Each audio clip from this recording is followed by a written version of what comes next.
Obviously, really fun second half. Last 10 minutes, just played unbelievable level. Really happy for Chase. He's been working and shooting the ball extra for, months really, and just for whatever reason hasn't been able to maybe be as fortunate. And tonight, the good fortune followed him. All his hard work paid off, and certainly his shot making late was huge. I thought we just kind of hung in there. Really proud of our team. The game was, thought we were playing pretty well. It was kind of one of those back and forth games early, and we had that little 7-point lead, and then we had a really bad stretch the last 5 minutes. And I thought we took some quick shots, and obviously halftime was even, or they're up 1 or whatever it was. And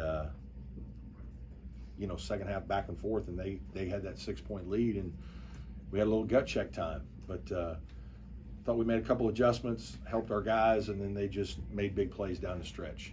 And fortunate to get a win. I give a lot of credit to our crowd. I want to thank them for their juice and energy tonight. We needed it. That's the kind of help that you need. They called 2 timeouts because the crowd was roaring as we made a couple shots and trying to get it to settle back down. So again, thank our students and the fans that came to the game tonight. I think they made a big difference. How refreshing was it that it was other guys besides PJ, because they were really not going to let him do anything? Yeah, they were packing it in, making it hard. And we talked about that early in the first half, that we're going to have to see some other things, and other guys are going to have to be shot ready, and we kind of knew that might happen.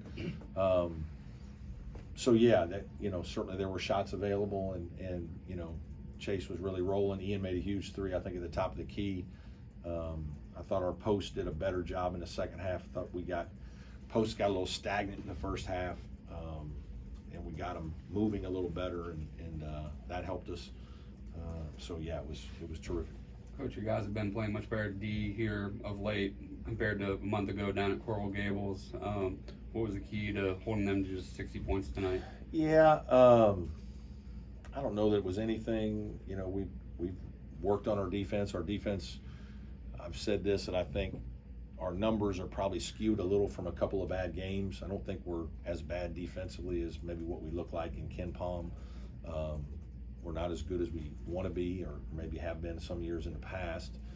I think our guys have been fighting and competing, and I think when our bench plays well, I think that helps us on the defensive end, because we got guys like Josh and RJ and Dylan, Chauncey, who, those guys bring a level of athleticism to our team, and that also keeps our starters a little bit,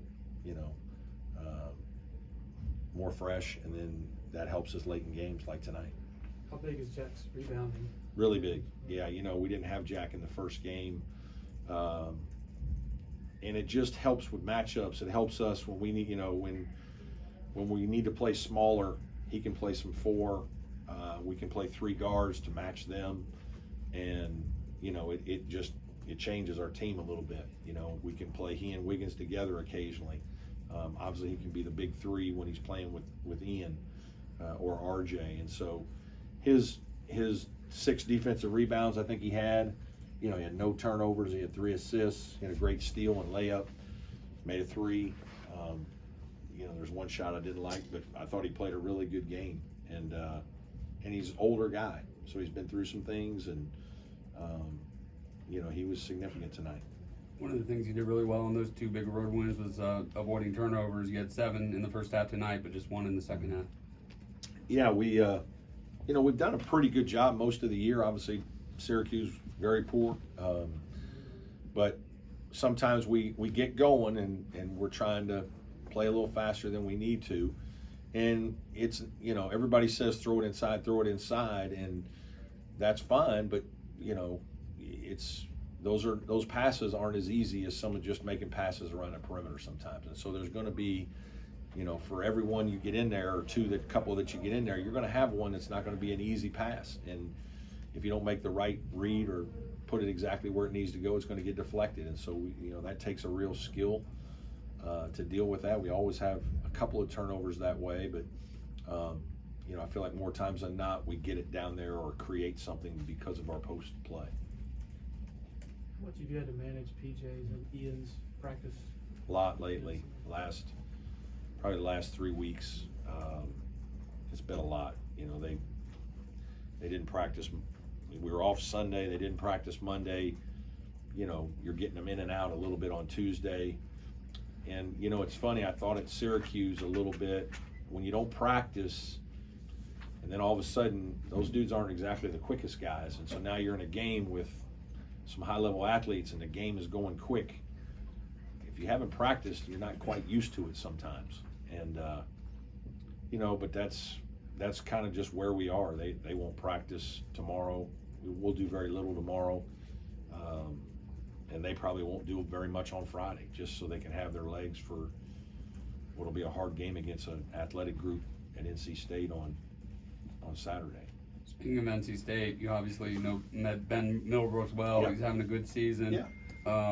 Just what are your thoughts? I don't know how much you've been able to see of them so far this season. I mean, I've seen them in spot time. I haven't. There have been a couple games where we've watched. Like I watched some of their game for Miami. Yeah, Ben's doing a nice job. You know, I'm happy for Ben, and he's a good player, and that's why we recruited him. And we're not surprised that he's helping their team in the least. So, you know, I'll say hello to him right before the game, and then we'll both go about the business of trying to win. So. Josh Beadle in the second half, 6 points off the bench. What was his performance like? Good. You know, I met with him. When I met with our team on Sunday a while back, a week prior. You know, we had a good meeting. But then I didn't think leading into Syracuse, he didn't practice very well. You know, and so it was guys were just playing well, and we were kind of rolling. I just didn't get him in there. You know, when we met and talked about it on Sunday again, or Monday, I should say. And I just said, hey, man, I really think this week you can help our team. We need you, but you got to practice well. And, you know, Josh had good practices. And so, you know, I told him you're going in early, you know, and not surprised by his performance. I think Josh is a good player.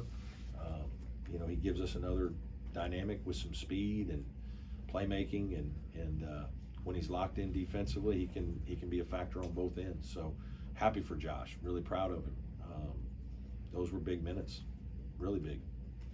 How did it feel to get the three ball going at home after? Yeah, we've had some tough days shooting in here, and so yeah, it's important. I mean, obviously, it changes everything, right? I mean, you make a couple threes and crowd gets into the game and gives your guys a little more juice to guard.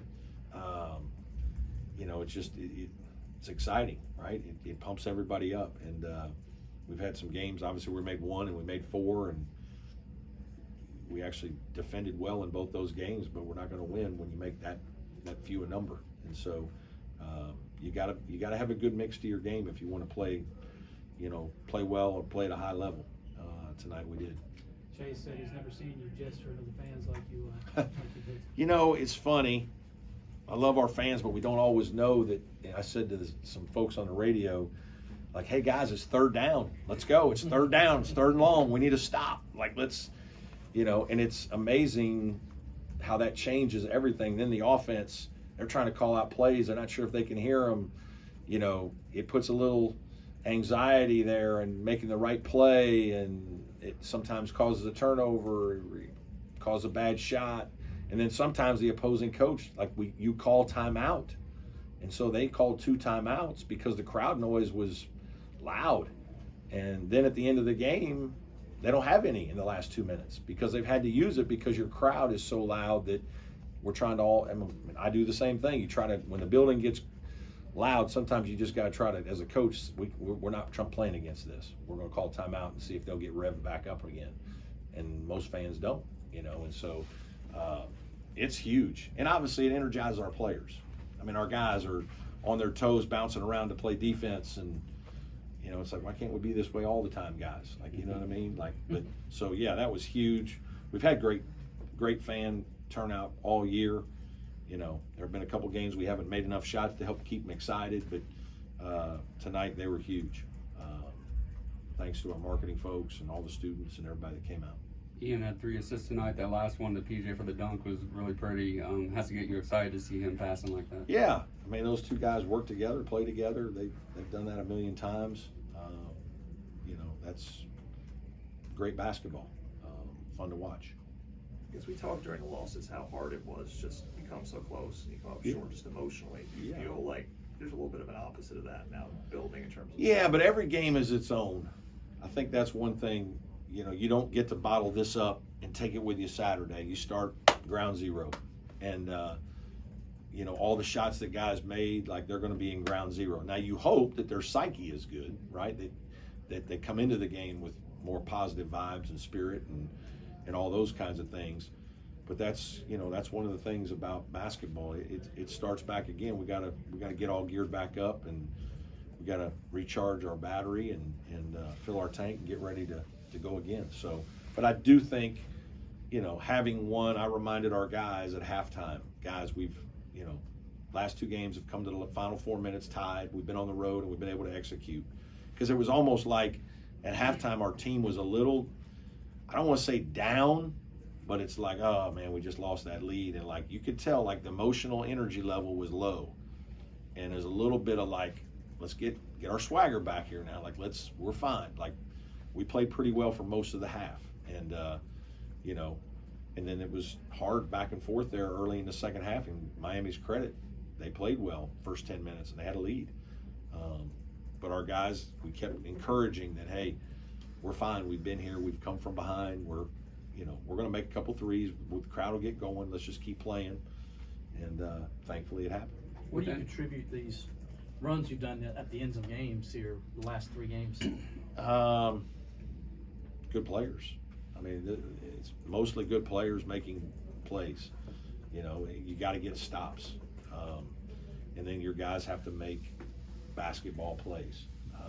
You try to put them in some positions, but we're helping with some plays every now and then. There's certainly some actions and things we've taught them to help, but at the end of the day, they've got to execute. They're the ones that got to make the high-low pass.